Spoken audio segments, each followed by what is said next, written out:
moments in the biggest games, your superstars have to perform. Now, my voice just went out because I screamed for the rafters. Screamed from the rafters as Bear Jones, not once, but twice, comes through in the clutch after a video is surfaced with Jay Johnson talking to your superstar about approach. When we talk about during these shows, that is always of my opinion that Jay Johnson is the best head coach on your campus. This is what it encompasses. 2 out of the last 3 years, the LSU Tigers are heading to the College World Series final under Jay Johnson in his tutelage. We'll break this game down, and oh, by the way, the Hogs are going to hog. Well, they choked. Guys, they had you dead to rights. They had you dead to rights. They choked. Should have turned a double play there at the end from Aloy, the SEC Player of the Year. The pressure got to them. The pressure 1,000% got to them. Regardless of whatever you want to make of the game, and we'll talk about a lot of it, they choked. They absolutely choked.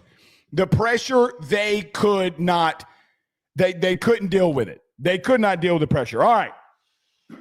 Lots to talk about here. I screamed. Luis Hernandez, love him to death. Why? I tweeted this, by the way, before we get to a quick break. I tweeted this. Why the hell they pitched to Bear Jones? I'm live. Why would you pitch to him? He just took you yard to the deepest part of the park. He hit a home run yesterday. What are you doing pitching to him? Are you that dumb? We're going to break it all down, but my Lord, I'm glad we're here. I am glad we're here. I'm glad you are here with us as well. Yes, I already see super chats flying into the chat. If you want your comment read for 100% certainty, you can send in the super chats, and we will get to all of them. We might even open up the phone line tonight. I'm feeling we get a little weird here. So buckle in, buckle up. We got a great show in store for you here. Let's talk about our good friends over at betonline.ag. Guys, use the promo code BELIEVE50 if you believe that LSU is going to take down the Coastal Carolina Chanticleers, which, by the way, Jay Johnson got revenge in 2017's World Series loss to Florida 2 years ago. And now you got a chance to get revenge on the loss that you got from the 2016 Chanticleers.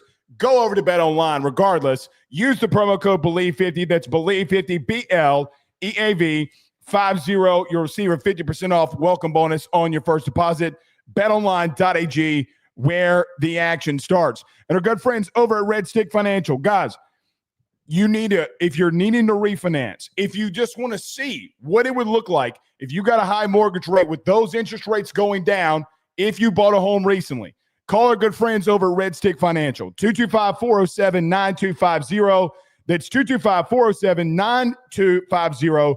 Go over to redstickfinancial.com as well if you need their assistance. By the way, looking to buy a home might not be a bad time to do it as well as the market is starting to pick up. Go over to our good friends over at Red Stick Financial for all of your needs. And our good friends over at Service Hawk Digital Media, guys with right leads, smart systems, and real growth. Get a marketing system that works for you today by going over to servicehawk.io. That's servicehawk.io today.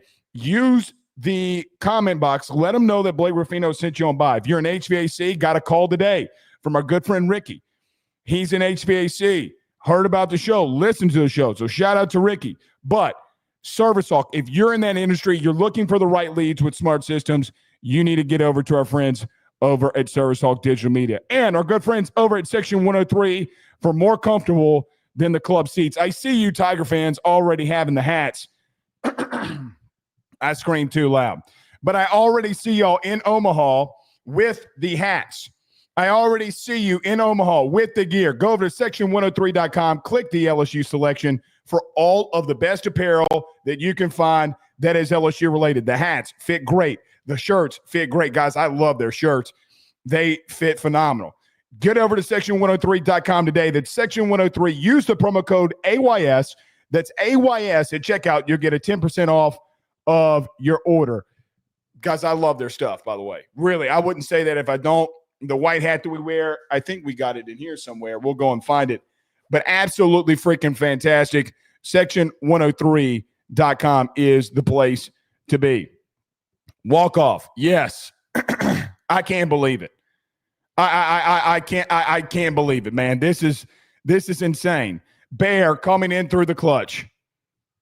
And listen, we're about to start talking about this game and breaking it down. A lot of people came through in the clutch for you tonight. A lot of people, like Zach Cowan. So Jay Johnson decided, speaking of a video that went viral today from our good friend John Eads. John Eads is making a killing for our good friends over at WAFB. But last night, there was a situation where Jay Johnson went up and talked to Zach Cowan before the game last night or yesterday versus UCLA. And in that conversation, John gets a clip where he tells Zach, listen, unless we get in a pinch today, you're going tomorrow. And that he did. And he would be absolutely stellar for you. Absolutely freaking fantastic for you for 5 innings. The top of the first, Davalon would fly out to Stephen Milam. Aloy would ground out to Stephen Milam with an absolutely ridiculous play. Guys, Stephen Milam, I guess because of the stature, I guess because he's 5'8", 180, 185, 190, whatever he is, people don't understand how good Stephen Milam is defensively. You knew how good he was defensively over at second base, and then you have an offseason where he is hurt, he can't perform, he can't go, and a lot of questions about Stephen Milam defensively start to come up. Will he have the arm strength? Will he have the range? Well, in the first inning and throughout the entire season defensively, like the double play he made against UCLA, he makes an absolutely stellar play. Sliding, popping up, and making a fired throw, making an absolute throw on a rope to first base on a bounce. Bear Jones stays big, and you're able to get the out. You know, going 1, 2, 3 for a guy like Zach Cowan, or just getting a couple of outs and your defense playing behind you, and you knowing that they're going to be there and play behind you, gives pitchers confidence so much, especially a guy like Cowan who loves to locate that changeup, wanting to locate all of his pitches in precise places. And when your defense is like that, you feel comfortable when you're on the mound that you can put it in a location and these guys are going to get it. So absolutely stellar play by Stephen Milam in the first inning, which, guys, should be on SportsCenter. He's going to be on SportsCenter back-to-back days. Maxwell would have a line drive right back up the middle. Danny Dickinson shaded a little bit to the right of second base. He was able to get a glove on it and drop it. Stephen Milam did fire it over to first. Maxwell was still safe for, I guess, technically an infield single there. But nevertheless, a ball that left off the bat 100-plus miles an hour. Danny almost makes a play there. You're almost out of the inning. Helfrich, the electric catcher, grounds out to Michael Braswell on a chopper that he catches on a short hop, and you're out of the first inning. Oh, Brandon, thank you. I just heard you. What'd you say? Producer Brandon. Oh, okay. Yes, producer Brandon tells me. Everybody do us a favor. Hit the like and share. Share to all those groups if you're on Facebook. Brandon, I'm so messed up. But share to all those groups if you're on Facebook and to all those social media pages. You're watching us, listening to us on YouTube. Like, subscribe, notification bell, and wherever you listen to podcasts, rate, review, and subscribe. I had to tell my producer had to tell me to tell everybody to hit the like and share. If you're on Twitter too, by the way, you can hit that repost. We'll greatly appreciate it. Thank you, Brandon. So top of one, you get out of it with a really good performance by Zach Cowan. Bottom of the first. So it was kind of out earlier in the day that Bilal Cheese, I'm just going to call him Cheese, I guess. But that Arkansas would go to with the lefty that you saw in game 3. Now, in the first time against LSU that you went up against him in 2 innings, you got some runs. You had a home run by Stephen Milam.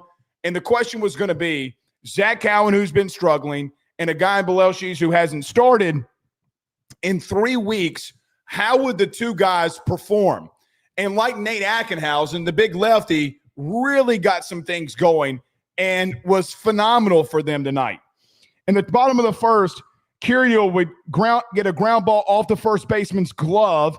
He would round it and get it into a double. Look, man, put pressure on him. Always put pressure on him. Didn't know that would stretch into a double, but it did. But after that play and that double by Derek Curiel, Belelshis would settle in here. Fry would fly out to the second baseman. Stephen Milam would hit a fly ball to the warning track that Derek Curiel would advance to third on, and Hernandez would go down looking. Guys, listen, all year long, you have been in a situation where you've struggled against lefties.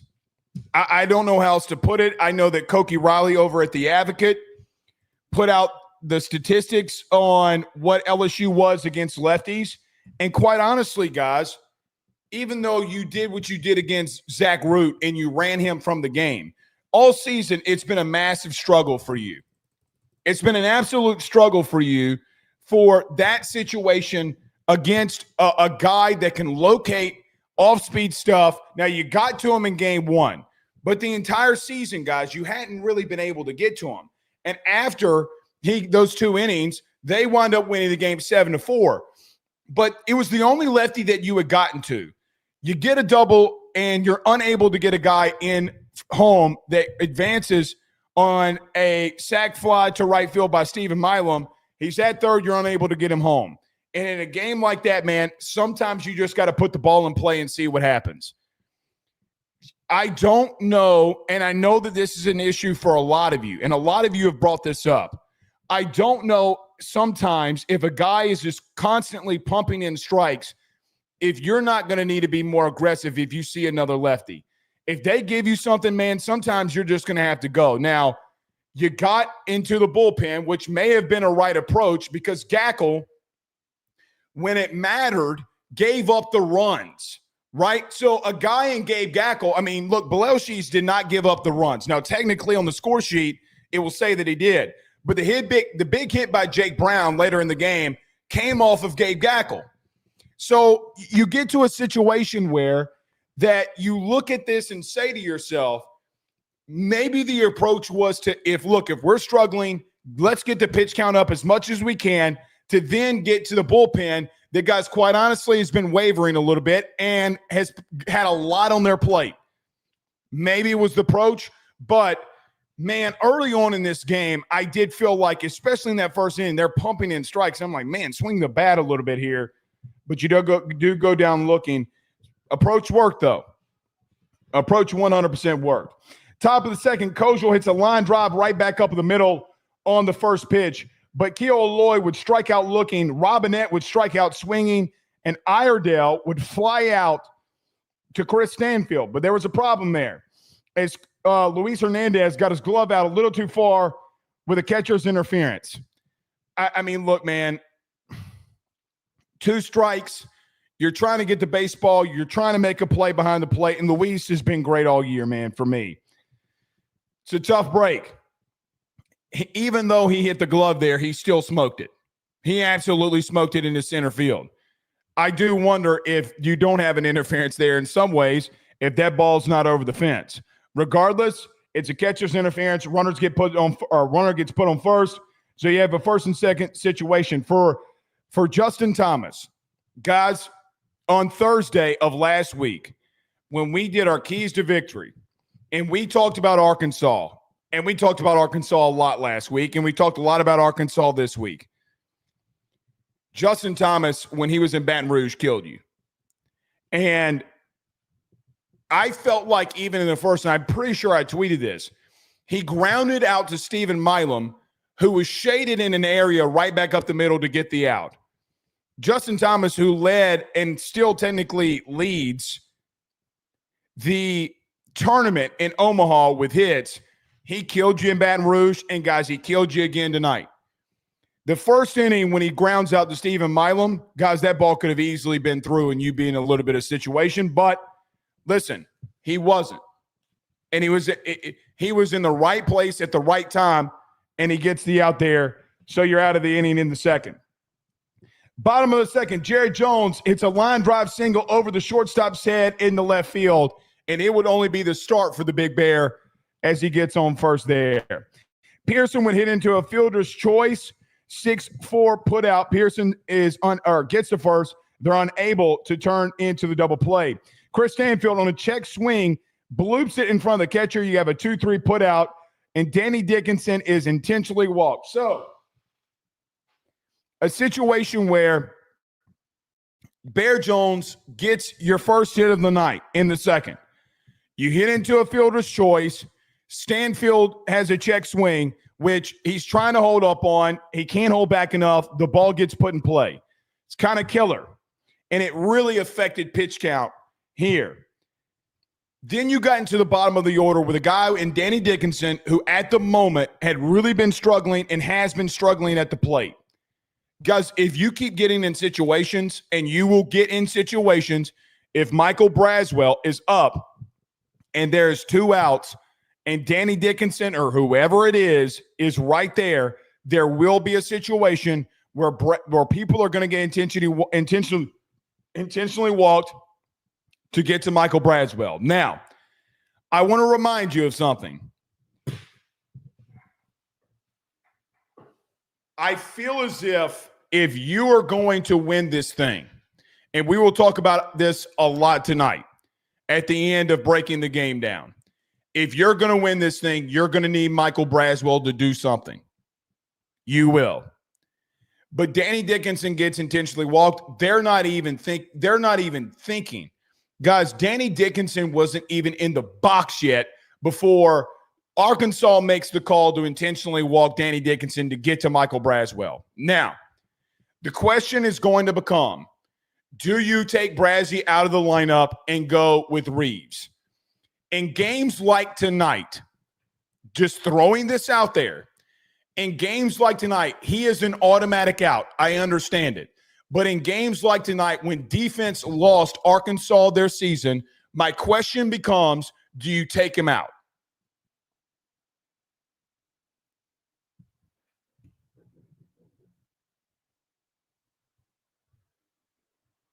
Do you take him out? That will be my question. That would be the question. I don't know if you should or you would. It's an interesting discussion because you just saw an opponent and a team lose. A team lost because defensively they made the wrong plays in the biggest of situations. Maybe if you're chasing runs, clearly you're going to have to go to Tanner Reeves. If you're asking me, I don't think you can do it. But I'm going to throw this out there, and I know I'm going to get killed for it. You ready? Who's the guy who got a big hit for you in this College World Series final who didn't have a hit all tournament until Game 3? Jordan Thompson 2 years ago was kind of in the same situation. He's kind of in the same situation. Not as bad as Michael Braswell, but they got to have a conversation with Brazzy. And quite honestly, I hope Brazzy goes to the cage and is working his ass off until Saturday because defensively, he's fine. Guys, circle what Arkansas did. Circle it on your scorecards, highlight it, do everything that you need to do with it, do the lambada with it. The bottom line is moving forward for you to go and win a national championship. Because I don't know if Jay Johnson is going to take him out of the lineup with a national championship on the line when a team just lost defensively.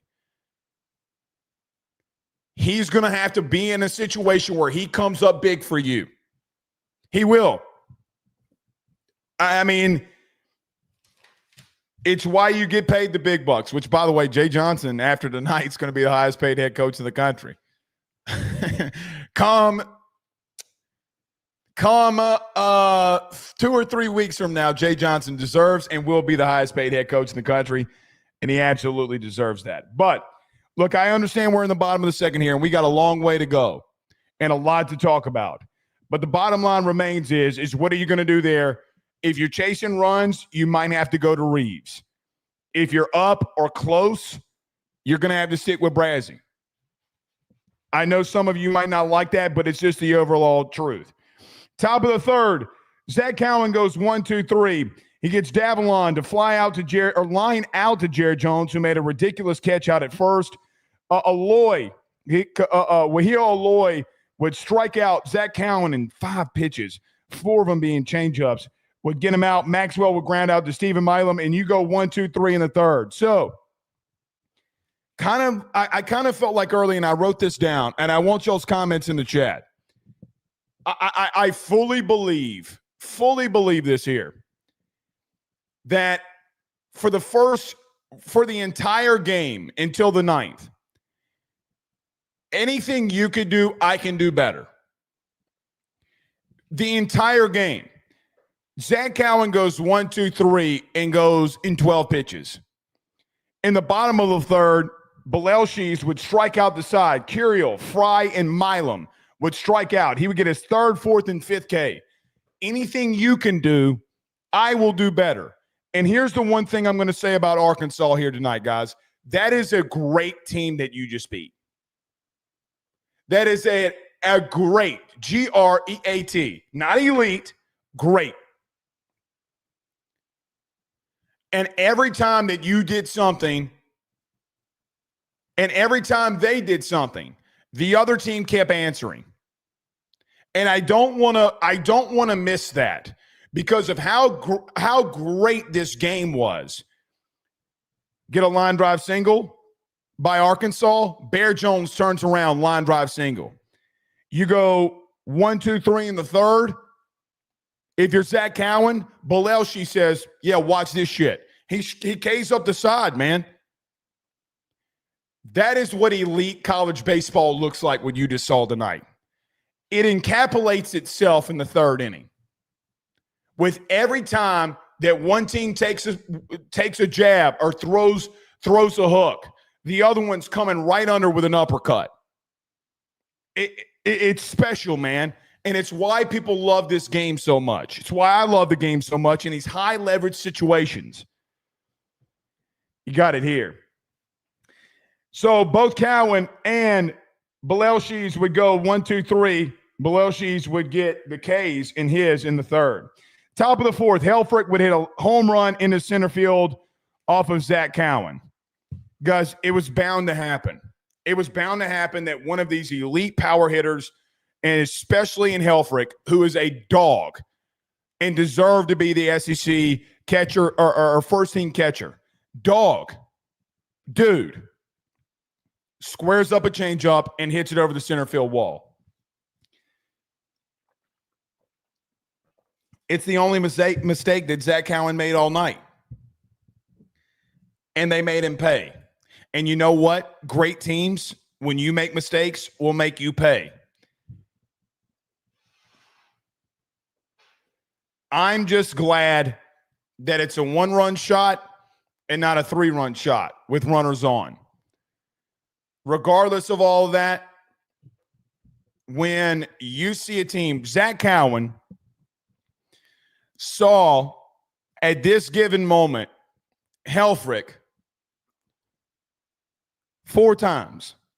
He saw him once in the it would be 4 times. He saw him twice in Baton Rouge, and then he's already seen him twice here tonight. This being the 4th time that he has seen Zach Cowan. Guys, elite hitters are going to find a way. They're just going to find a way. And Helfrich did here, and he squared one up and hit it over the center field wall. Here's what I'd say. If that is, because the Chanticleers, if you see Zach Cowan again, they're not a power hitting team. At some point, you were going to give up a bomb to this team. In 2 games, you gave up 1 home run. And if you tell me going into any game that you're going to get 5 innings from Zach Cowan and he's going to give up 1 home run and it's the only run of the night that they're going to get in his performance, guys, I'll take it 25,000 times out of 100. I'll take it every single time. The only mistake he made on the night, and it got touched. But he does respond. Kozel and Aloy would strike out looking for the 4th and 5th strikeout by Zach Cowan. Robinette would fly out to the warning track to right field. At that point, Josh Pearson. Bottom of the 4th, Hernandez would get hit by a pitch. Jones would strike out swinging. Pearson would fly out into left field, and Stanfield would strike out looking. Look, man, Belelshis, for what it's worth, he's just dealing. And your struggles against left-handed pitching continue. Absolutely continue. Now, I got to take a break in the action because here's my guy. Our good buddy Carter, the Power Bryant, with a $5 super chat says 643, baby, got to turn it.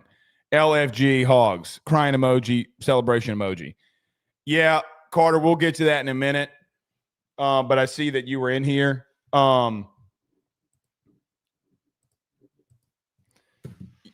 Aloy choked.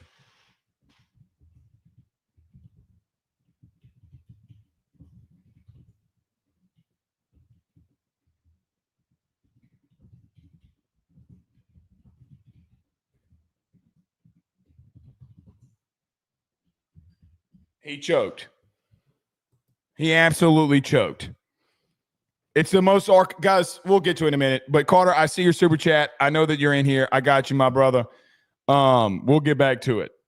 But I had to get to it. He choked. He flat out choked. It is what it is. Bottom of the 4th, we talked about it. Top of the 5th, Zach Cowan goes 1-2-3 again. Gets Iredale to ground out, Thomas to ground out, and Davalon to ground out. Iredale to Stephen Milam, Thomas to Danny Dickinson, and Davalon to Jared Jones.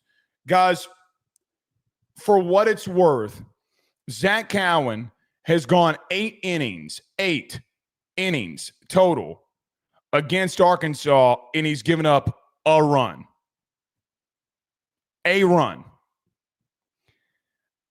Against what might be the most dangerous lineup in the country, offensively. When after the home run, guys, and when the pitch count started getting up, guys, these dudes like Cowan that locate, it's Greg Maddux-like, dude. I know it's not the same shit. Maddux is on clearly a completely different level. But when these guys are being elite, they're forcing ground balls. They're keeping the pitch count low.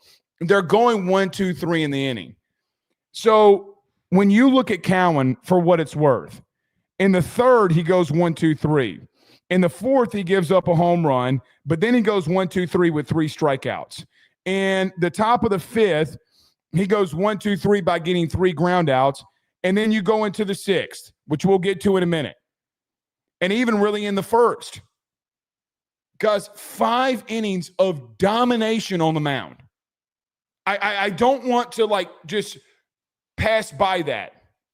And I guess we can pretty much go into the 5th and get to the end of Zach Cowan's day. I mean, you did nothing in the 5th offensively. As Dickinson went down with a ground out dig at first base, and Braswell and Curiel struck out swinging and Curiel struck out looking. You got 5 innings. So let's talk about Zach Cowan, because he did come in the 6th.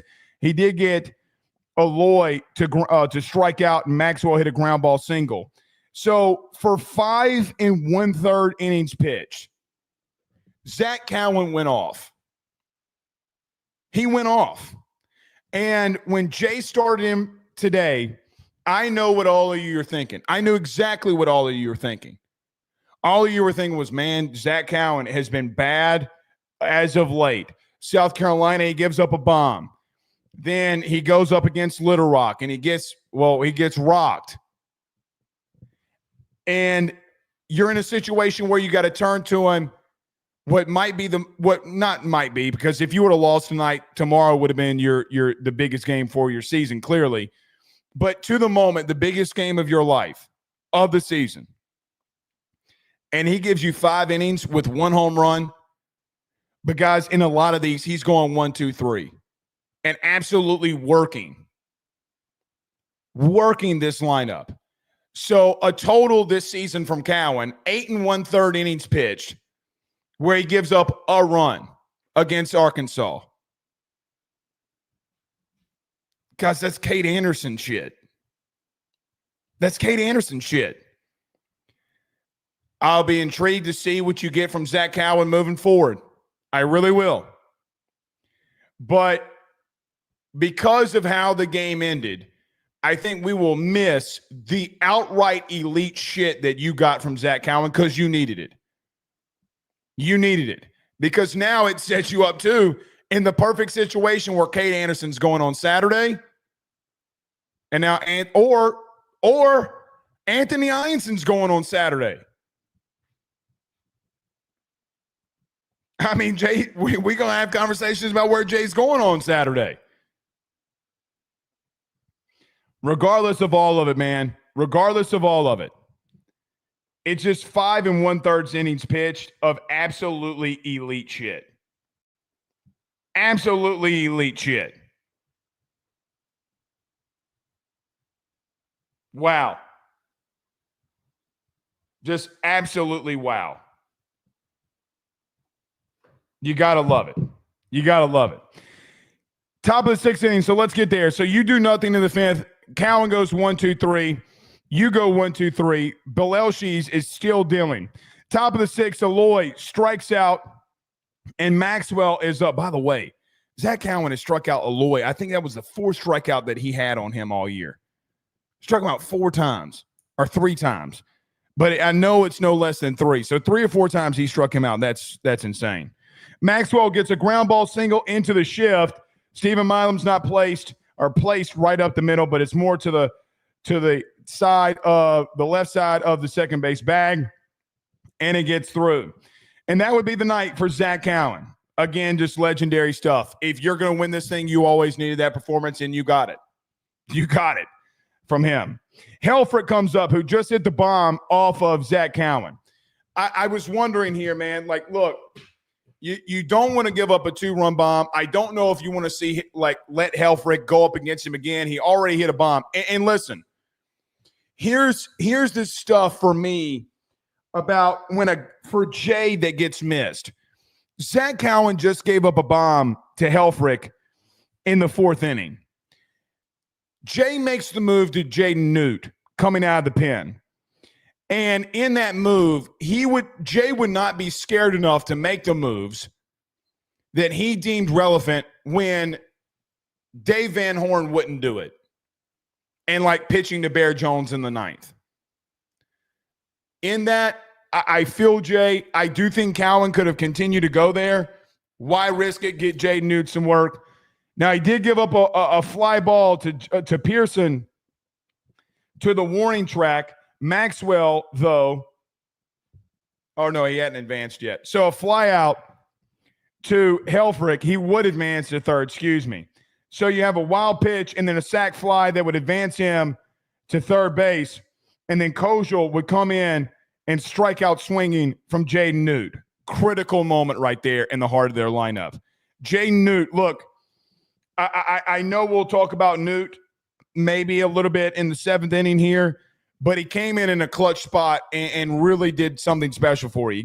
He got a fly ball out, regardless if it's on the track or not, and then gets a strikeout here to end the 6th. I did feel like here that closing their situation in the 6th, I fully felt as if that complete momentum had started to shift here. Belelshis, his pitch count is getting up. You're getting into a place here where you're going through the 3rd time through the lineup. You have Ethan Fry coming up. Jaden Newt closing the door in the 6th. He only faced 2 batters in the 6th, but closing the door there was absolutely, positively 1,000%. 1,000%. Arguably one of the biggest moments in the game. Because the heart of their order, the 3rd and 4th hitters in their order are up.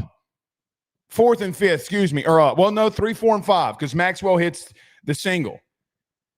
Guys, you allowed a single, and Jaden Nuke comes in the 6th and closes the door. It's those level of moments because of what happened at the end of the game, the performance by Zach Cowan, that will go unnoticed. It will go unnoticed. But it's a big part of you being 4-1 this season versus Arkansas, who is extremely talented. Bottom of the 6th, Ethan Fry hits a line drive double down the left field line against Belelshis, and Stephen Milam is hit by a pitch. Again, when you close the door on somebody and you have an opportunity, we talked about this yesterday, when you have the opportunity to seize momentum in a situation, national championship teams do it.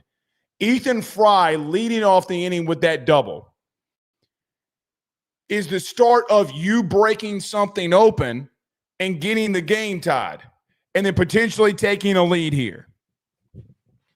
Ethan Fry's line drive double down the left field line and then Stephen Milam getting hit by a pitch would bring up Luis Hernandez, and it would bring up a part of your order that you know that can deliver for you. Hernandez comes in and lays down a sacrifice bunt. Now, I know that there was an incident over at first, and you can read Luis Hernandez's lips. He calls Robinette a punta. Now, I don't speak Puerto Rican, but I do know what bitch means in Spanish or whatever. I know what punta means. Go back and look at Luis Hernandez's mouth. Pause. When he gets kind of tripped up and falls down, he looks at Robinette and says, punta. Yeah, mess with Poppy again and see what happens. Man might be Puerto Rican, but he's Cajun now too. We will fight for Luis Hernandez. I feel like every time Luis Hernandez is up, he's either getting hit by a pitch, he comes up in a clutch situation like he did against UCLA to add in a run, he hits a home run or 2 home runs in the regional. It just always feels to me that he's always coming up big for you. Guys, I know that in our media corps, and I know that as an LSU fan, I'm sure that you've heard the sentiment of never bunting. Say that now. How can you say that now? Luis Hernandez lays down a perfect bunt that gets Ethan Fry and Stephen Milam into scoring position. It's perfect execution. It is what baseball is built off of and always has been. And guys, here's the truth. Always will be. Whether you don't do it for a year or not, it always will be. So you have runners on second and third with Jared Jones coming up to the plate. Now, on the sack bunt, we should mention that Gabe Gackle for Arkansas came into the game. I saw some chatter out there in reference to today if Gabe Gackle would come in for Arkansas. Did y'all ever, and I mean this, if I need to show you text on the iBlake, I 1,000% will do it. If all day in conversations that I had with people today, either staff or fans or whoever, 1,000% the conversation of who do you think they go to after Belelshis? And I'm like, I'm going Gabe Gackle if I'm them. He would have thrown a bullpen today, a lot like what Anthony Iansu would have done on a normal start, and he would be anywhere between 45 and 50 pitches. Guys, he exited the game with 47 pitches. It's a high-leverage bullpen with your season on the line. But you come up with Gabe Gackle, who you've seen a lot this year. A lot. And in this exact situation, you lay down the bunt. I want to remind people of something about how elite Zach Cowan's performance was because of what is about to happen here in the 6th. Now, Jared Jones would strike out swinging. I'm not touching that. I'm not touching that because, quite honestly, The dude comes up clutch for you all game, the rest of the game, he struck out. Oh, well, who gives a shit? Pearson would come up, and I thought that they would go Jake Brown here. This is where I thought they'd go Jake Brown. But the decision not to go Jake Brown and Jay Johnson to allow his senior to be up there and to see how Dave Van Horn would manage this situation is also what got Dave Van Horn beat. Here is a truth.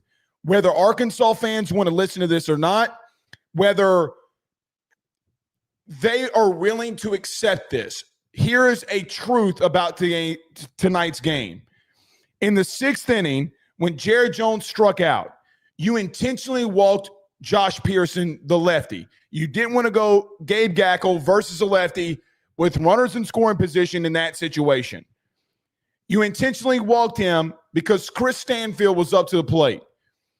And he allowed the situation with Chris Stanfield being on the on-deck circle. Jay Johnson allowed Dave Van Horn, who did that earlier in the game to Michael Braswell, to allow Pearson to get on. And normally what would happen in these situations when a righty would come in, Jay Johnson would go Jake Brown for Josh Pearson. He didn't. He let it play out because he's been in these situations before. He's won the big game. He's won a national title. And quite honestly, I think Van Horn should have thrown to Pearson, and he should have known better that Jake Brown was leering somewhere around in that lineup.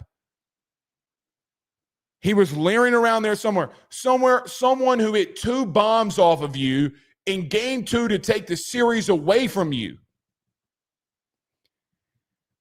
Jay Johnson lets it breathe, and he outmanages, in my opinion, completely outmanages Dave Van Horn in this situation. Guys, Jake Brown has not come in for Stanfield much this year. Stanfield has played a lot of baseball. Normally it has been for Pearson. Dave Van Horn walking in intent. And I don't mean this in a wrong way, I would rather go up against Pearson in that situation versus Jake Brown, who, number one, they can run it out of the park. So can Josh Pearson. But Jake Brown is a better hitter versus righties than Josh Pearson is. You have a situation where Jake Brown comes in the game for Stanfield, and it's a line drive single in the left center field, Oppo, and 2 runs score, and you lead. He got outmanaged. And listen, in a very critical situation, remember when we talked about Zach Cowan already going 8 innings, 8 1/3 innings against Arkansas this year. Guys, he gave up a run.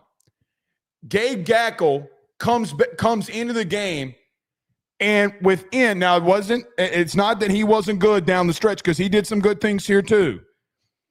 But you get in a situation where now that you've seen him a second and third time through, Jake Brown puts a perfect swing on a pitch and gives you the lead in the 6th. For me, it makes the situation with Zach Cowan more impressive because, guys, you've seen him more than once. You've seen him a lot, and he gave up a run. Jake Brown coming off the bench cold and delivering there for you is why a couple of things here. Number one, it's why you're such a deep team. You might not have the power and superstars that everyone else has. But my God, if you can get – guys, you're in a situation where because lefties and because the season has dictated it, that Jake Brown is coming off the bench. Earlier in the year, Ethan Fry was coming off the bench.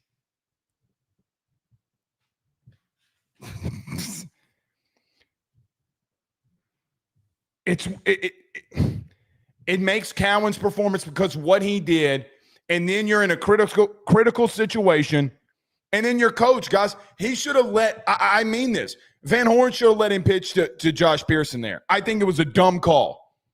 Tweeted it at the time. It's a dumb call, just like the Bear Jones situation, just not as dumb. But Jake Brown with a line drive single that would plate 2, So 2 RBI single in left center field. So you got runners on first and third. Let's talk about the delay steal here, or the first and third situation that Jay called. So a lot of you have played baseball. You know that first and third situations, guy on first does a quote-unquote delay steal, tries to get in a pickle to get the guy home from third, or stops, or either takes the base. There's so many situations we can run through there. Jake Brown is off, and they throw down, and Kojal tags him out because Jake Brown slips, and he's able to get to him in time for Pearson to not be at the plate when he tags him. Guys, if Jake Brown doesn't slip, you're up 3-1. And to be honest with you, Danny Dickinson is up at the plate, who has been struggling. I love the call. It's just one of those situations where you look at Jake Brown slipping and go, damn it. Damn. You hate it. Be honest with you. It was the perfect call in the moment from Jay. So you have a situation where does Jay think that this team defensively is rattled? And guys, quite honestly, if Jake Brown doesn't slip, I don't know if it's not the right play for him to make to go and try to run down Jake Brown, who's faster than he is. He probably should have rifled it home with the game being that close. It's an elite call. It's the right call. You're unable to execute it because the guy slips. But I still dig it. Top of the seventh, Newt comes in, gets Kahia Oloy to ground out to Stephen Milam. And then Chase Shores, who we've seen in all 3 games in the College World Series, gets Robinette and Iredale to strike out. I love Chase Shores in these one-inning situations, one and a third, 1 2/3 situations. He starts having to lengthen himself. That's where he starts getting in trouble. But, man, when that dude comes out of the pen, guys, he struck out Robinette in 3 pitches. All were sliders in the zone. He's a closer, dude. He just has not found – he's not consistent enough to prolong things. I don't know if you get in a situation where you can't run him out there more than 2 innings. But, man, when he's out of the pen and he's fresh, guys, he's got the most elite shit in college baseball. If he's locating when he is fresh, he is the most dangerous human being in baseball. I don't care what anybody tells me. He's got the best stuff. I really wish he would come back another year. He won't.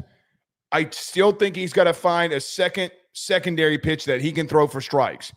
If that young man finds a changeup that can fall off the table and run away from hitters, especially lefties, and run into righties, if he can find a circle change with a 101 mile an hour sinker with a changeup that might be 90 something miles an hour, it would be filthy.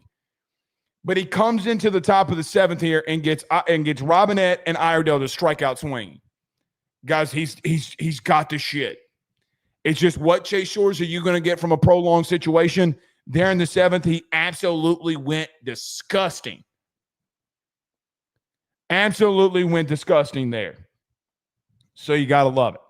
Bottom of the 7th, Danny Dickinson is up. Gabe Gackle is still in. He gets a ground ball chopper that he turns into a double, which was absolutely fantastic. Michael Braswell pops out to the catcher on a sac bunt. Oh.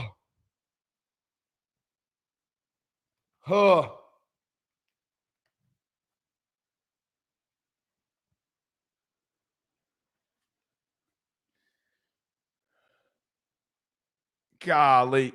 You got to leave Brad's in there, but, man, you got to lay it down. Guys, that's potentially 2 runs that you could have gotten. You got a leadoff double. You can't lay down the bunt. Now, Gabe Gackle would go stupid in the 7th. Guys, it was the best inning that he had, in my whole opinion, from start to finish. Gabe Gackle in the bottom of the 7th with Derek Curiel and Ethan Fry up. He would strike out Derek Curiel and would strike out Ethan Fry. But hold on, let's wait on the Ethan Fry at bat here.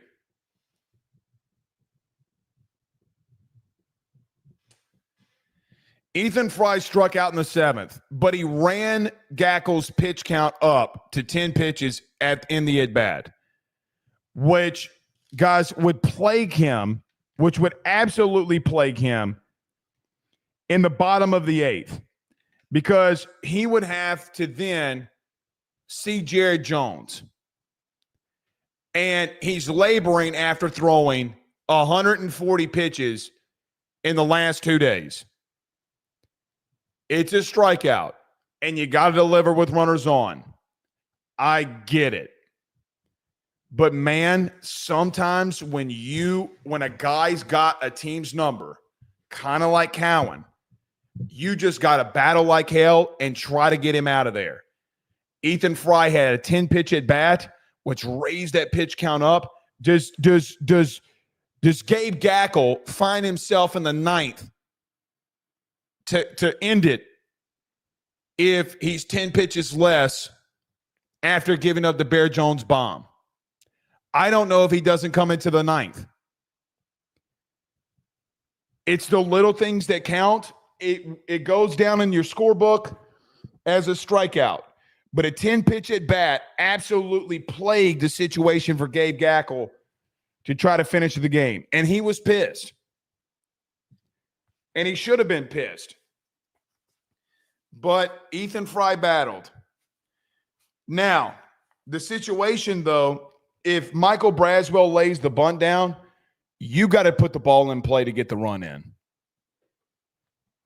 But Gabe Gackle delivered for him, man, and he got 2 strikeouts. He battled and he won, man. That kid's good. And sometimes you just got to tip your cap. But I put a couple of stars there about that AB from Ethan Fry. Top of the 8th, Chase Shores is still in, and he gets Thomas line drive, gets a line drive single in the left field. Guys, just this Thomas kid, the 9-hole hitter, he killed you in Baton Rouge. He killed you tonight. He killed you. He was the most dangerous hitter in their lineup versus us. Sometimes not wanting to make situations and make changes in your lineup will backfire. That kid should have been higher in the order because he's been a Tiger killer. In the 8th, he does get a line drive single into left field. Davalon would hit into a fielder's choice to Danny Dickinson. Let's stop right there. Chris Burke on the telecast brought this up in the 8th. Danny Dickinson should have tried to roll 2 here. I don't know what he's doing. I don't know what he's doing. Guys, I know that Arkansas's errors plague them the most because they lost the game. Guys, you had 3 errors tonight. We saw in what could have been a situation where you not turning a double play or being lackadaisical, it certainly backfired for LSU here in the 8th. Because what's about to happen is not good for LSU at all. And you got to go balls to the wall in these situations to get out of innings when it's a 1-run game. You do. Because it would bring up Aloy, the SEC player of the year, who would hit a line drive single into the 6 hole. Stephen Milam lays out, and he's unable to get it. Guys, if you roll a double play there, that doesn't matter. None of that shit matters. You chalk it up to Chase Shores being in a situation where, okay, he's given up a couple of hits, but he got a ground ball double play. You're 1 out away from getting out of the inning. You got to try to roll it there, man. You got to try to win it there. I don't like the play from Danny Dickinson to be what felt to be a little lackadaisical there to get the double play, but it is what it is. Maxwell will get hit by a pitch, so you got the bases loaded with Helfrich up at the plate, the most dangerous hitter right now in their lineup, a guy who's hit 5 home runs in this postseason. And he hits a chopper to Michael Braswell, and Brazzy tries to turn the double play. So you have a situation where Shores gets the bases loaded, arguably maybe could have been out of the inning, fed you 2 ground balls that should have been turned, and Michael Braswell throws it to second, and Danny Dickinson throws it over to first which Bear Jones is unable to hold on to it, and 2-run score. Arkansas takes the lead 3-2. The top of the 8th could have lost you the game. I know that there were a lot of people mad at Chase Shores about, oh, man, Chase Shores this. I saw it in the comments on Twitter. But, man, he fed you 2 ground balls that could have been double plays that could have gotten you out of the inning. That shit ain't on Chase Shores. It's not on him. Because so what, he gives up a line drive, but you have a situation where if Jones catches that ball at first base, you're out of the inning. If Danny Dickinson is not lackadaisical in the 8th, you're out of the inning. You're out of the inning. The teams that have the amount of pressure on them that succeed in those high leverage situations will always win national titles and win big games in baseball. It is the most critical thing that you will find. Defense almost lost you the game in the 8th. You got to be better there. So if there's a blunder for me in this game, that was, to me, the start of the momentum turn, that you have a guy that's out there battling his ass off in 3 straight games for you in Chase Shores. And he gets you 2 ground balls that should have been turned. Now, I will concede, if any of you want to argue, I will concede that the ball that was hit to Danny Dickinson was slow enough that maybe that they're unable to turn it. The one to Michael Braswell should have been turned. Regardless of how you want to slice it, regardless of how you want to dice it, it is what it is there. Bottom of the 8th. So Kozel would ground out to Danny Dickinson, and you're out of the inning. So you go into the bottom of the 8th down 3-2. Let me say this again about the top of the 8th. You've been great defensively all year. You've been elite. Can't do that against Coastal because they will make you pay. They 1,000% will make you pay. Do against the Chanticleers and watch what happens. You're going to get your ass busted. You're going to get your ass busted. I promise you're going to get your ass busted. Can't do it. Bottom of the 8th, Stephen Milam hits a fly ball into right field for an out. Hernandez grounds out to Aloy at shortstop, which would bring up Bear Jones in the bottom of the 8th.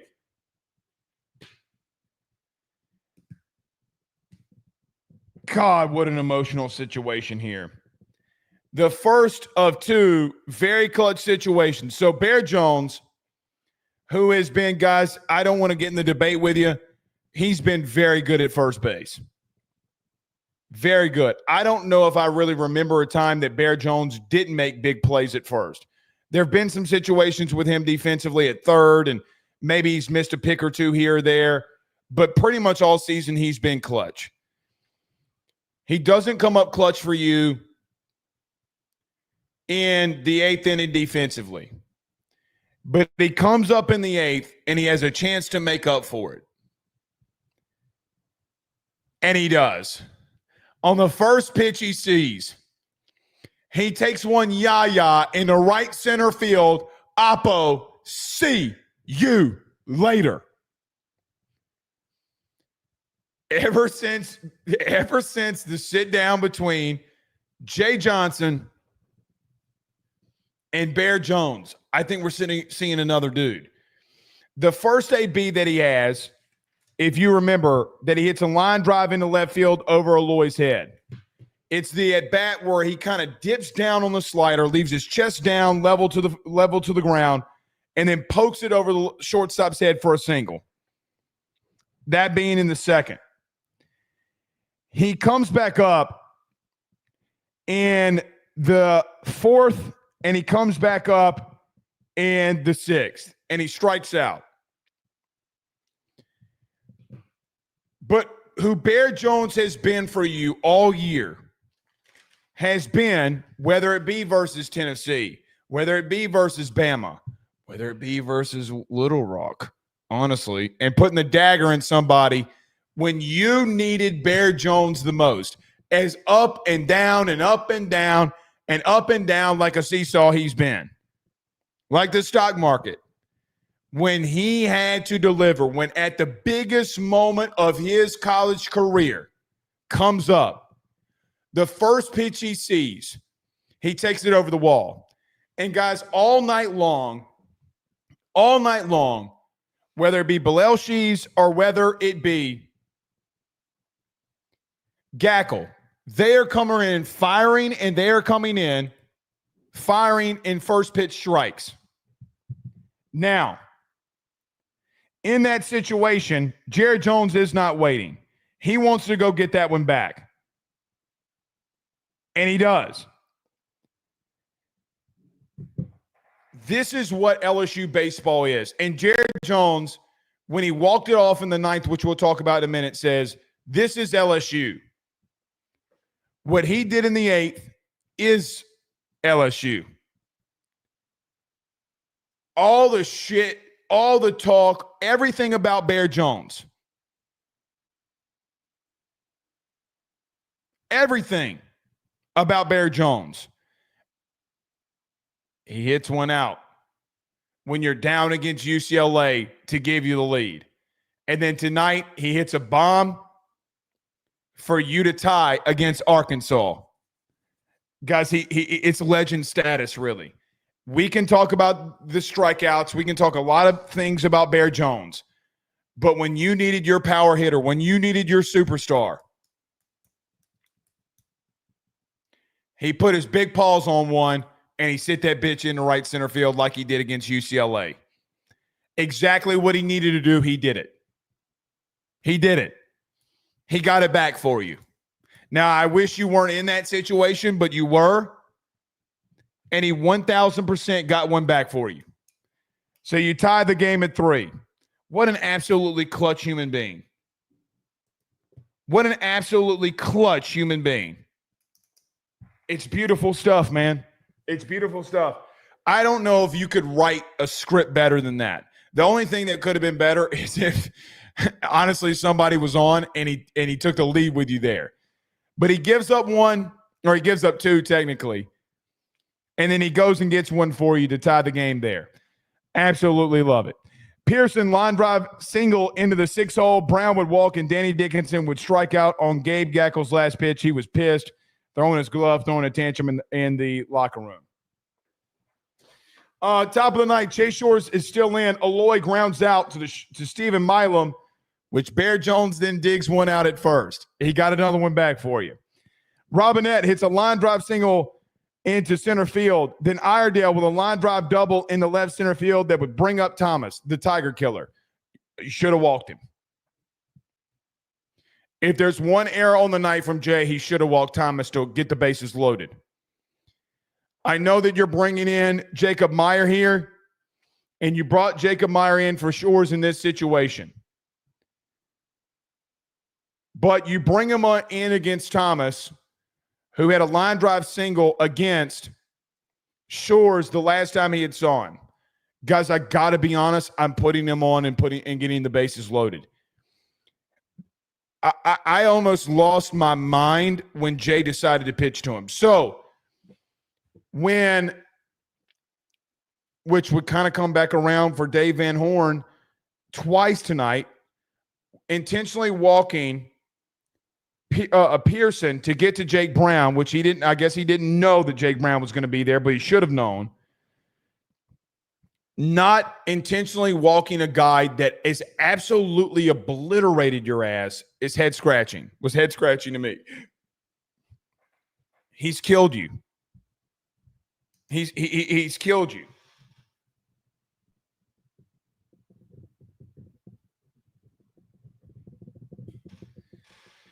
I didn't agree with the decision there. But Jacob Meyer comes in, gives up a line drive single to Thomas into the 5 hole, which would get 2 RBIs in, and Arkansas would retake the lead in the top of the ninth, which sucks for Jacob Myers to come into that situation and for that to happen on the first pitch.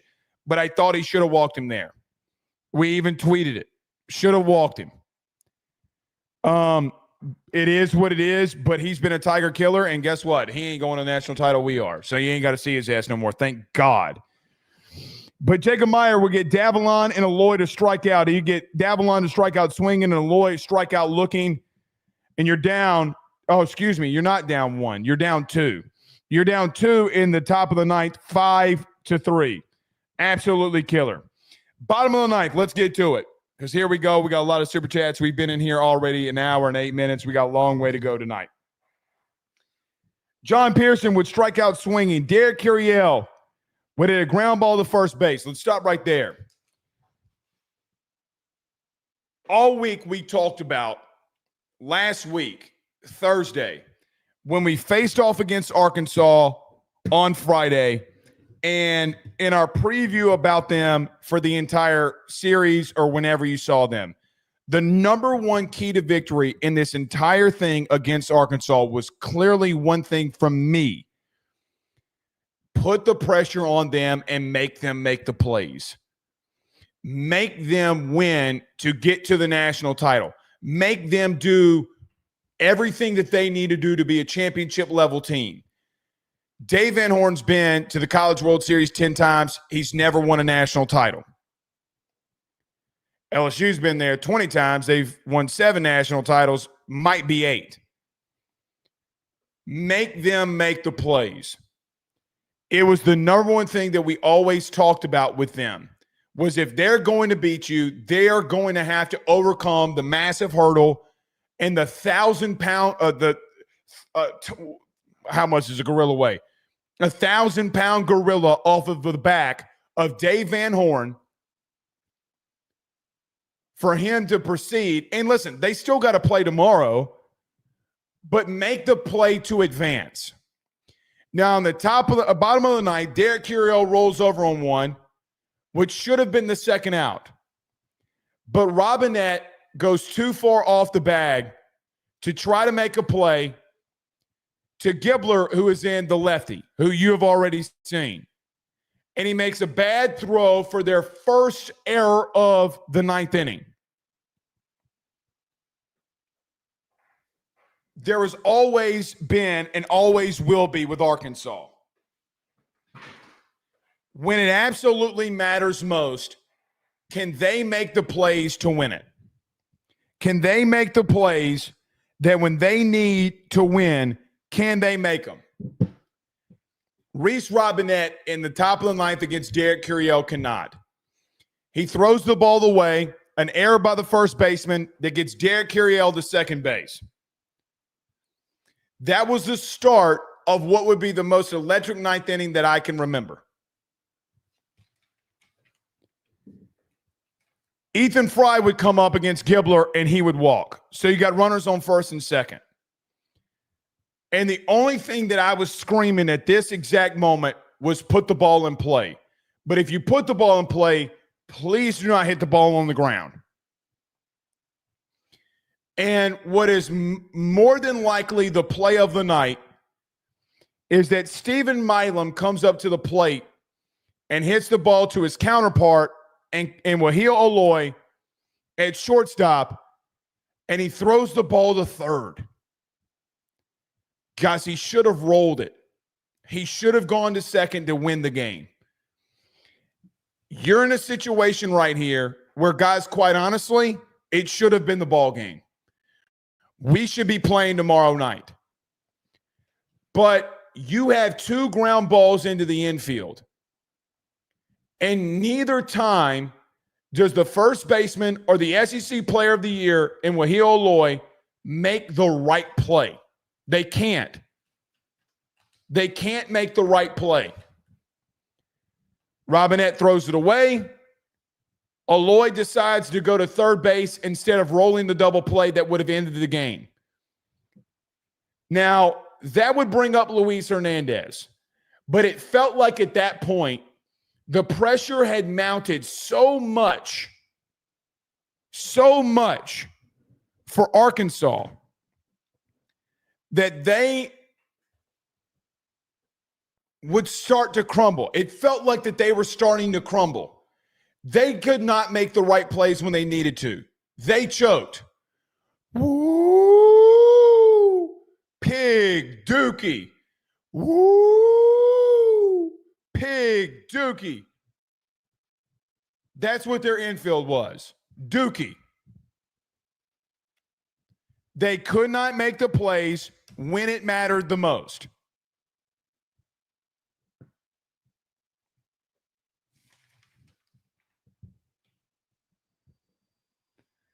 Which would bring up Luis Hernandez. So you got runners at second and third here. No, yes. No, yeah, yes. No, bases loaded. No, runners on first and second. What am I talking about? I lost my train of thought there.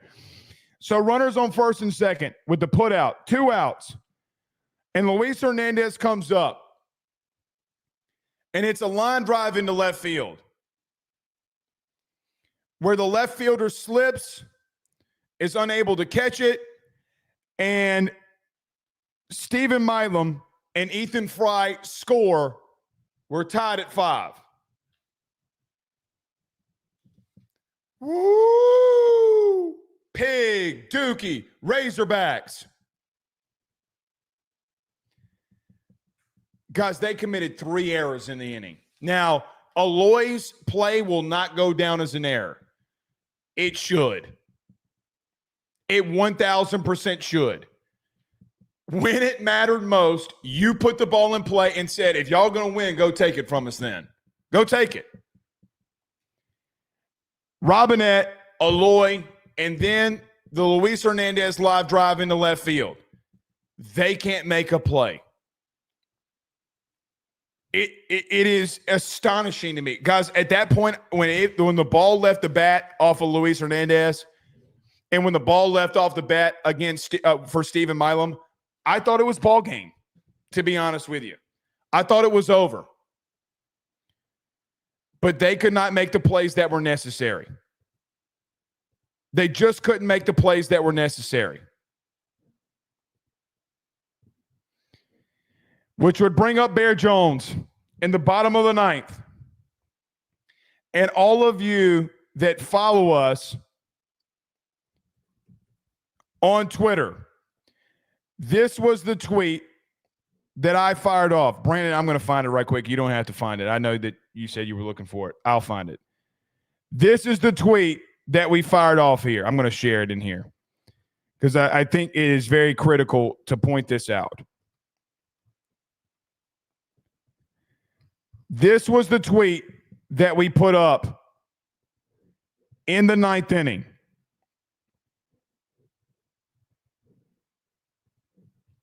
It was this. Now, I don't know if all of you can see this, but I probably should do this. That's my fault. That's why, Brandon, this is why I should let you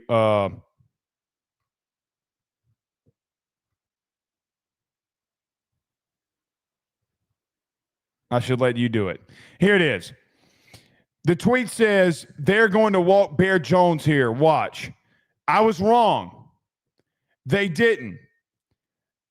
So we come up in the situation where I'm thinking in this exact situation that with first base open and coming behind Jones is Josh Pearson, that they were going to walk Jared after the last at bat that he had. He hit a bomb. Now, they would go to Jimenez against Jared Jones. They would get Gibbler out and go righty on righty. And Jared Jones again would be clutch and hit a line drive into center field to win it. Arkansas, I don't know how else to say it. They should have won this game. They should have won it. They did enough necessary in the bottom of the 8th with the 2 RBI line drive single to win the game. but you just put enough pressure on them that in the ninth, when it mattered the most, and with your best hitter up at the plate, I say best hitter, but tonight, probably, they pitched to him.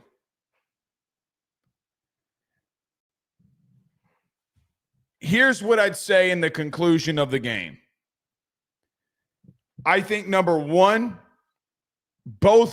two heavyweights slugged it out. You slugged it out in game one, and LSU comes and gets the win. You slug it out in game two, you get the hits necessary to win the game, and you have a situation where you got a good cushion with 2 runs. You have multiple ground balls that if you make plays on, you win the game. Guys, I don't know how else to say it other than they flat out choked. Now, you put the ball in play and made them make plays. I don't want to take away the performance by Bear Jones. I don't want to take away the performance from Zach Cowan or Newt or some of the things that Shores did. I don't want to take those things away from them. But one thing is for damn sure. Guys, y'all knew it. You felt it. And let's be honest here. They should not have lost that game. But as Arkansas always does, they pissed down their leg. They pissed down their leg. It is absolutely incredible. Bear Jones is a legend.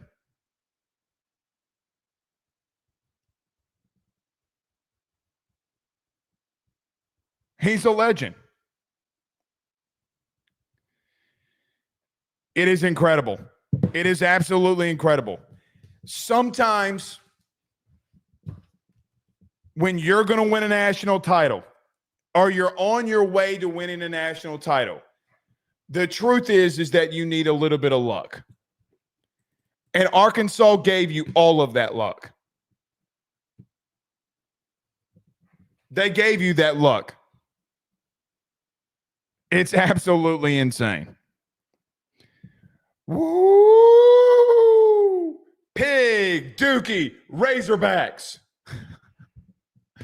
Is there anything more awful, by the way, than calling the Hogs? Guys, this is the second time that defensively they could not make plays to potentially go on and win or get to a national title run. They got to be sick. If this was us, I would be sick to my stomach. It's the most pulmonary shit ever. It really is. It really, really is. All right. Everybody do us a favor. Hit the like and share if you haven't done so already. Let's get to these super chats. There's a lot in here. Let's get to them. The light says $5. He says, I'm going to die before 50. This shit can't be healthy for my heart. Ain't that shit the truth? Ain't that shit the truth? Oh, I need to get back to this. That shit is very true. That shit is very true. All right, a couple of things here. I mean, I just don't know how you say they didn't choke. I don't know how else to say it.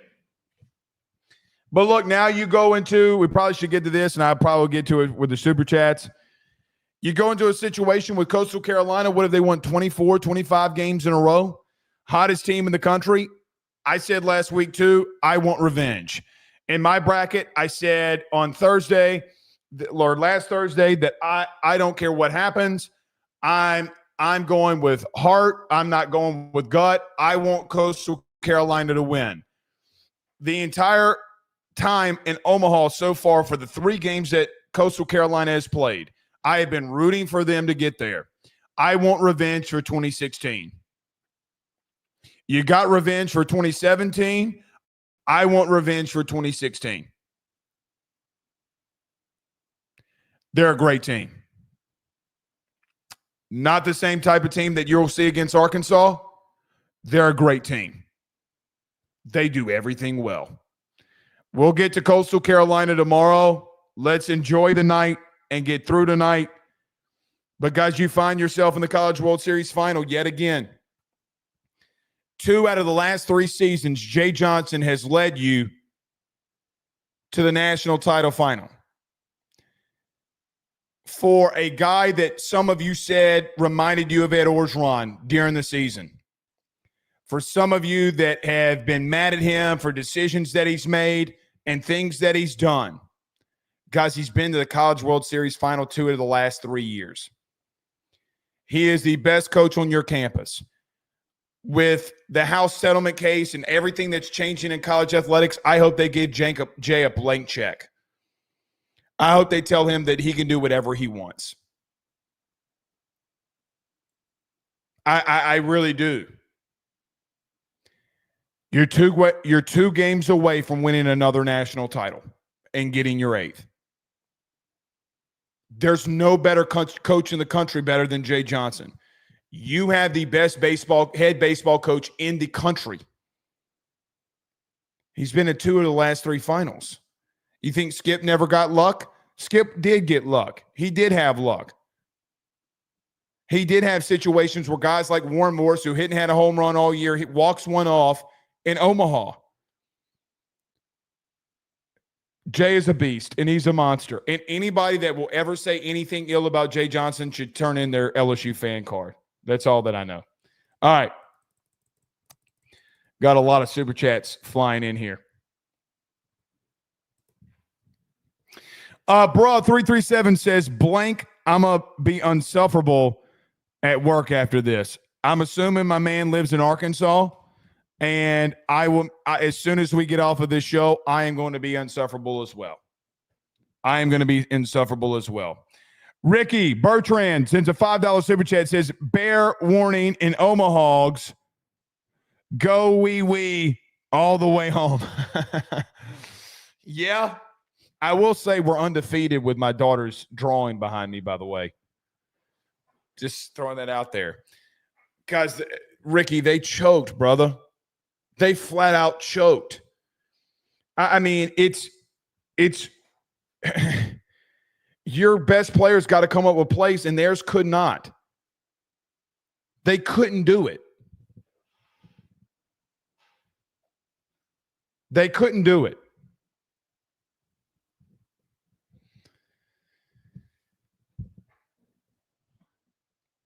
Pig, what do they say? Woo. Pig, Dookie, Razorbacks. God, and they were talking so much shit, too. They were talking so much shit. Fuck them. John Sibley Butler, Dr. John Sibley Butler with a $50 super chat. Thank you so much, Doc. I greatly appreciate that. He says, when a team goes to a mental spin like Arkansas, right fielder mistake, or probably means left fielder, but left fielder mistake, shortstop going to third instead of double play, pitching to our hottest hitter or batter instead of walking him. How do you explain that? Dr. Butler, here's how I explain it. Here's the truth. Dave Van Horn massively choked. The team in the ninth for Arkansas massively choked. When both of those balls, the one by Milam and the one by Hernandez, I thought that you were out. I thought he was going to roll a double play there, did Aloy. I'm sure that he feels awful. And guys, quite honestly, you got to make the play in left too. It's not all on him. Robinette makes a bad throw and makes an error. They could not as a team. Now, I thought that there were times that Jay outmanaged Dave Van Horn. The situation with intentionally walking Pearson and then going to Brown and pitching to Brown. Pitching to Bear Jones with a base open in the ninth. They crumbled. I thought that he crumbled in game one, pulling Root as quickly as he did, and he fumbled the bag again tonight. And the guys that he had on the field could not come up with the plays when it mattered most. There is something to be said, whether championship level teams, when they get punched in the mouth, it is not as easy when everything is on the line to make the plays that you need to make. When Luis Hernandez hits 2 bombs in the regional and everybody's making fun of you around the country because you can't get past Little Rock. Like elite, great national championship level teams do the things that are necessary to get there. Arkansas is not that. They won't be that this year because they can never come up with the big plays under Dave Van Horn. The man might be cursed.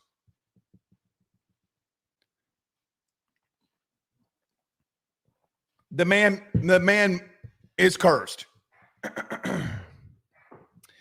Our good buddy Carter, the Power Bryant, says 643, baby, got to turn it. LFG.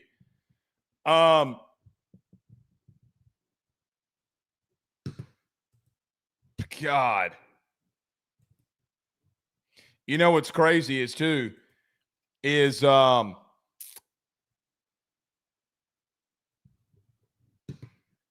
remember when Jake Brown lost that ball last year against North Carolina?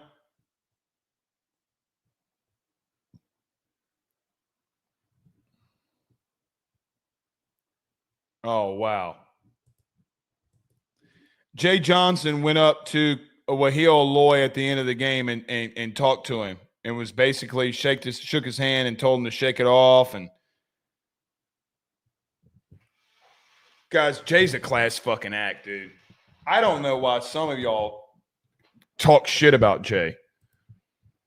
I really don't. Y'all are stupid. Peyton Gates with a $2 super chat is older, Aloy, an LSU fan, can't do shit against him. Man, and that kid's going to be so good. He's just going to be so good, man. And I look, as a human being, oh no, he went up to Iredale. Excuse me, that's Iredale. That's not Aloy. I feel bad for the kid, man. I really do. I really, really do. As a human being, I do. But as an LSU fan, I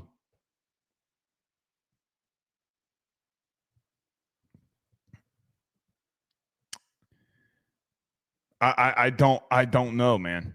I don't know. Frank Castle with a $50 super chat.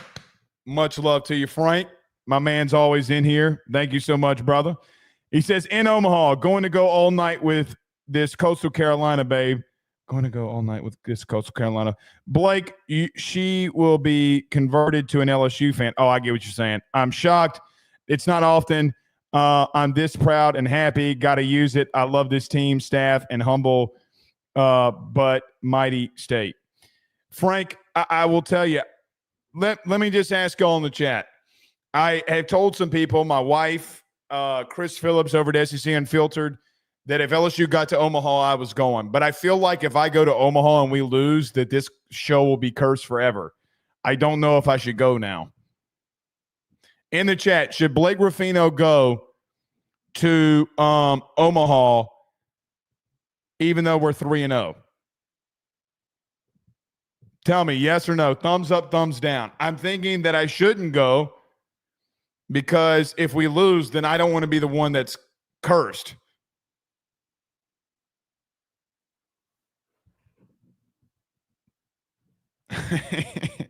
Blake should not go. Official AD, don't go. LSU Tigers, no. I need the post games. I want you to stay, Blake. No go. Yeah, I don't know, man. We'll make a decision. I don't want to be the cursed one. Frank Castle with a $10 super chat says, it's the curse of expectations. They know they can't finish, and they'll always find ways to fail. It's a mental hurdle Arkansas can't climb. These relentless Tigers exploited that insecurity. That's a great way of putting it. That's an absolutely great way of putting it. That's a fantastic way of putting it, Frank. I don't know how else you could say that. He sends another $10 super chat. Says, in special operations, it's quote unquote, I have no arms and legs, so I will gladly bite the enemy to death. You either refuse to say die or you squeal like a dying little piggy. These Tigers didn't hear no bell. They didn't. And they kept putting the ball in play, and they did exactly enough in what they needed to do. They did it enough in what they needed to do. But Frank, your last two, 1,000%, you're spot on accurate as always. And yeah, you're right. Doug Knows with a $5 super chat says Jay replacing Stanfield with Jake Brown after Van Horn walked Pearson was a chess move. 1,000%. He outmanaged him there. I mean, he 1,000% outmanaged him there. I don't know how else you can say it. I really don't know how else you can say it. I really don't. And then not overreacting to and letting Dave Van Horn make the decision so that he can throw a counterpunch. I think that's the biggest thing here. That's the biggest thing. So Doug, you're 1,000. It was a chess move that he won. I mean, in the grand scheme of things, I guess you could call it checkmate in some ways. Delot with a $5 super chat says, Blake, is it too early to say LSU baseball might have a dynasty started?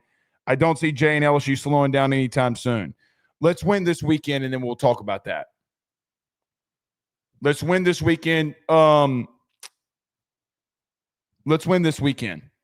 Because if you lose, then what do you say? You won't be wanting to say that. Let's get through this weekend. You win 2 out of the last 3, then hell yeah, you're going to be talking about that. Hell yeah, you're going to be talking about that. And God forbid Jay Johnson get to Omaha again. Guys, how about this? Jay Johnson at LSU is 8-1 against SEC teams in Omaha. 8-1. 8-1.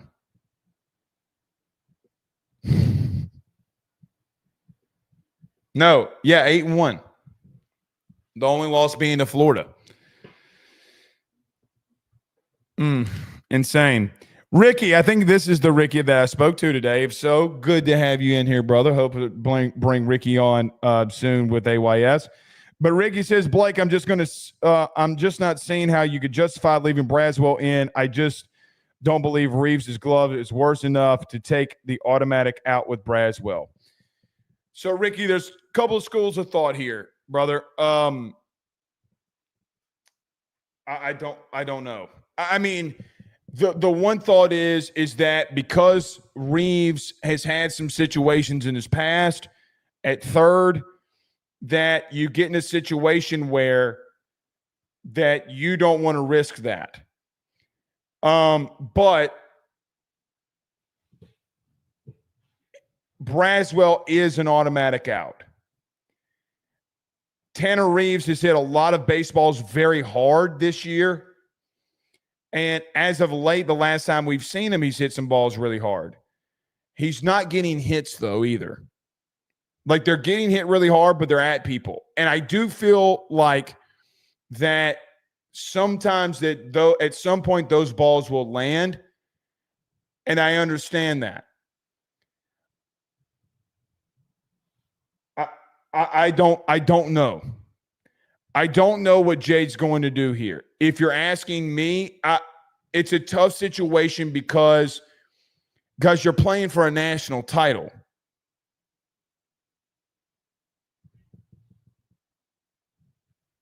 You're playing for a national title. So, Ricky, I don't want to cop out here. I can justify either. For me, I can justify either one.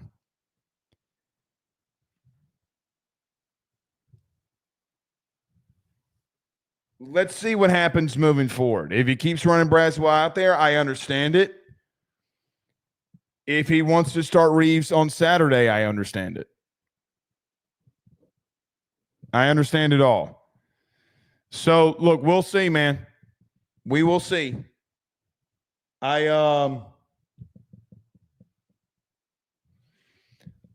know what you're saying, but I don't know. Jiron Anthony on YouTube with a $2 super chat says Braswell should never bunt ever. I don't agree with that because he's laid a lot of them down that's helped you offensively all year. I don't agree with that.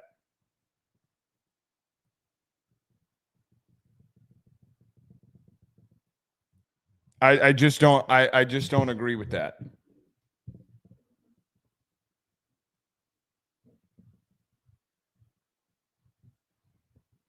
Dr. Butler says Blake stays home, but we will pay to send Clay Tajon to Omaha. He would love that. He would love that. I don't know, man.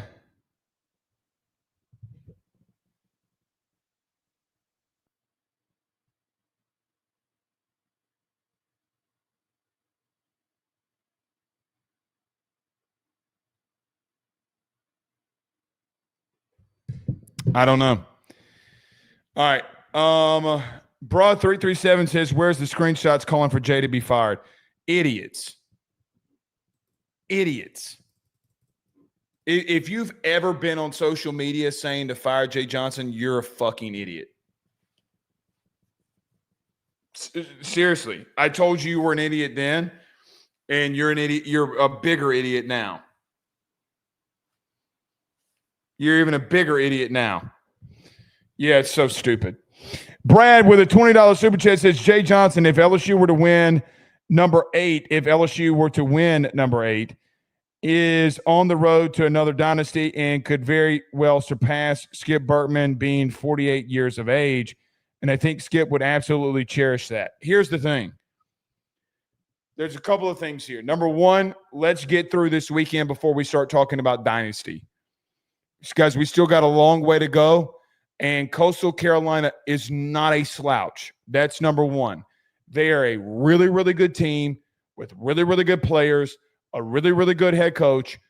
I'm not doing that. Not until we win it. And then we can have the discussion. In reference to tonight and in reference to that comment, if Jay Johnson wins 5 national titles at LSU, here's my humble opinion. It will be better than what Skip did.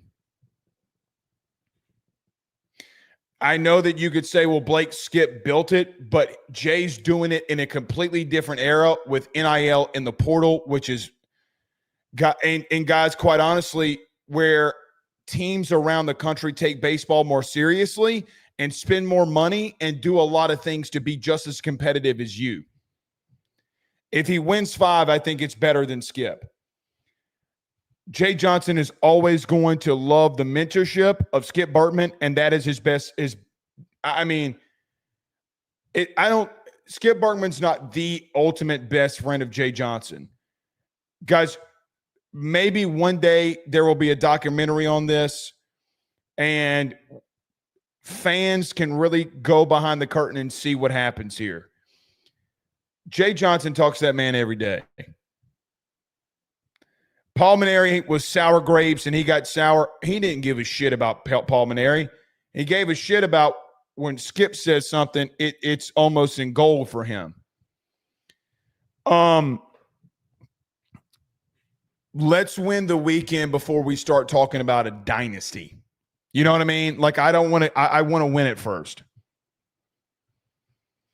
I want to win it first before we start doing that. All right. We're done with super chats here, at least the ones that y'all sent.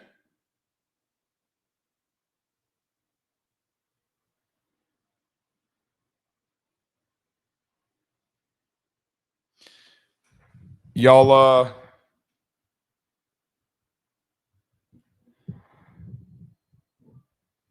let's see. I think Bryce Kuhn at 247 wanted to come on. Bryce, if you're listening, you can come on now. I sent you a link. Leia says, did you go in 2023? If no, then go this time. I did not go in 2023. We were here. Leo says, no, don't go. Elwin says, yes, go.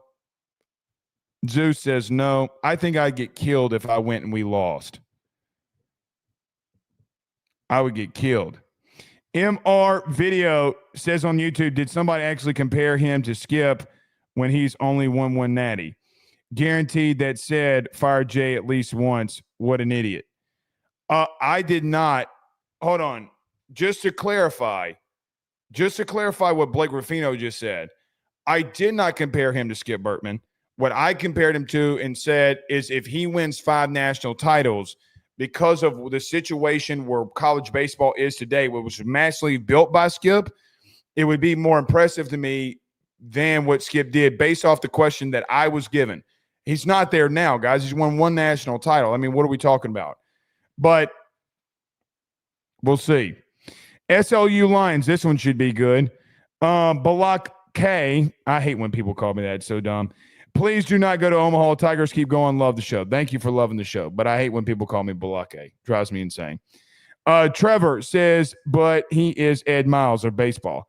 Let's say this. Do y'all remember when a 104.5 host called Jay Johnson's decision-making Les Miles? Says that he makes decisions like Les Miles. Y'all remember that shit? So, yeah, Tariq says you should go. It's about 50-50 in here. I don't know.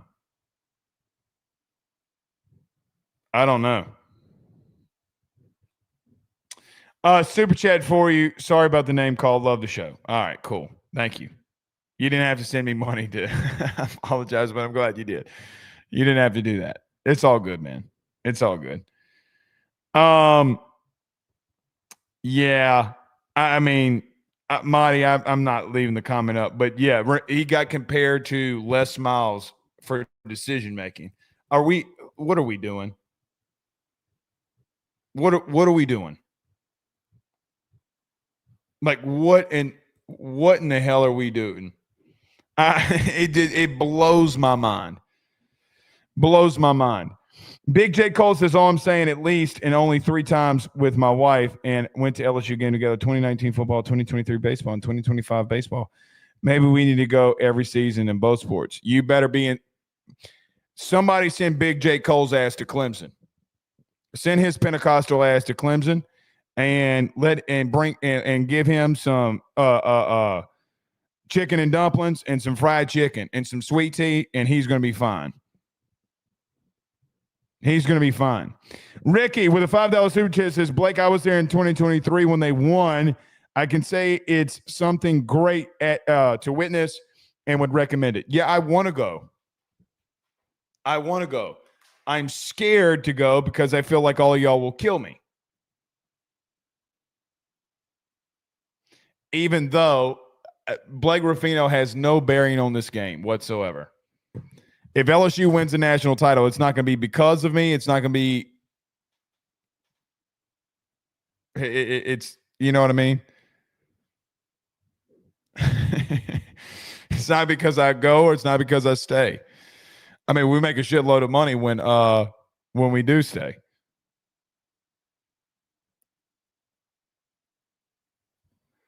So yeah.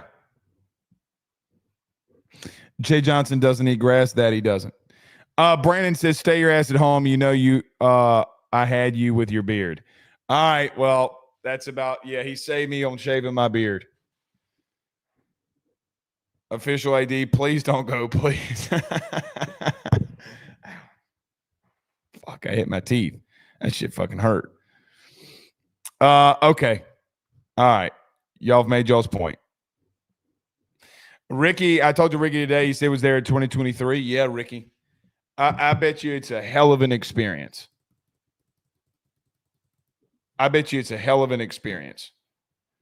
I'd love to go there one time. I'm just so scared that if I go that people are going to kill me. All right. Well, we'll see y'all tomorrow. It's been a great game. We've been in this about 2 hours. It's been fantastic. Until tomorrow, we'll break down Coastal Carolina and continue to stay on this baseball run. Y'all have a great night. Do us a favor when you're out. Hit the subscribe button, notification bell, share to all your friends. Tell all your friends about the show. Till tomorrow, man. Y'all have a great night. Peace.